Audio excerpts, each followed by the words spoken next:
ঢাকার রাজপথে আবার উত্তাল বিক্ষোভ। পৃথক বিশ্ববিদ্যালয়ের দাবিতে তিতুমির কলেজের শিক্ষার্থীরা আজ রাজধানীর গুরুত্বপূর্ণ সড়ক অবরোধ করে রাখে। এতে ভোগান্তিতে পড়তে হয় সাধারণ মানুষকে। অন্যদিকে গত জুলাই আগস্ট আন্দোলনে আহত শিক্ষার্থীরা চিকিৎসার অভাবে গতকাল রাতে অবৈধ ইউনূস সরকারের বাসভবন ঘেরাও করে রাখে।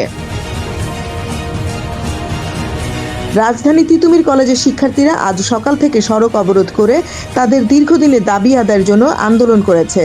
তারা বলছে, 7 কলেজের আলাদা বিশ্ববিদ্যালয় প্রতিষ্ঠার দাবি বহুদিনের হলেও বর্তমান সরকার এ বিষয়ে কোনো কার্যকর পদক্ষেপ নেয়নি। এদিকে ইউনূসের শিক্ষা উপদেষ্টা শিক্ষার্থীদের দাবির বিপরীতে অবস্থান নিয়ে জানায়, সময় বেঁধে দিলে কোনো সমাধান হবে না। আর এই বক্তব্যের পরপরই আবারও ক্ষুব্ধ হয়ে ওঠে শিক্ষার্থীরা। অন্যদিকে গতকাল রাতে জুলাই আগস্ট আন্দোলনের আহত শিক্ষার্থীরা মোহাম্মদ ইউনূসের বাসভবন যমুনা ঘেরাও করে।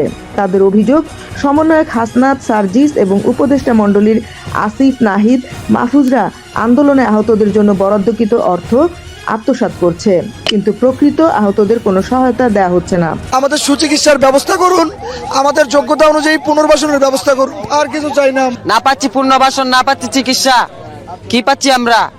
আমাদের এখন একটাই দাবি, আমাদের অধিকার ফিরিয়ে দেখ। আমরা সরকারকে সরাইছি, আর এক ফ্যাসিস্ট সরকার, আর এক রাজনীতিক চাল আমাদের উপরে, আমাদের আহত যারা আছে তাদের উপরে দালালি চক্র হিসাবে তারা ঘেরাও করতেছে ফ্যাসিস্ট সরকারের মতন। এ সময় দেখা যায় আবারও নায়কের ভূমিকা পালন করতে আসা হাসনাত আহতদের রূপকথার গল্প শোনাতে চাইলে তাদের তোপের মুখে পড়ে।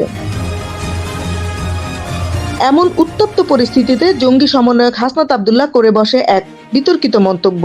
কিছু অস্ত্র কিনে আপনাদের কিছু অস্ত্র দেই, আমি নিজেও কিছু অস্ত্র নেই, অস্ত্র কিনা নিয়ে তারপর হচ্ছে এই যে সচিবগুলারে ধরি, এই ইয়াগুলারে ধরি, এখন টাকা দিবি। আন্দোলনকারী শিক্ষার্থী ও আহতরা এখন অবৈধ ইউনূস সরকারের মুখোমুখি অবস্থান করছে।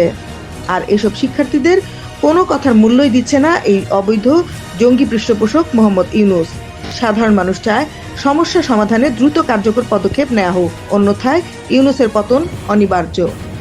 Desk report, বিবাংলা.net।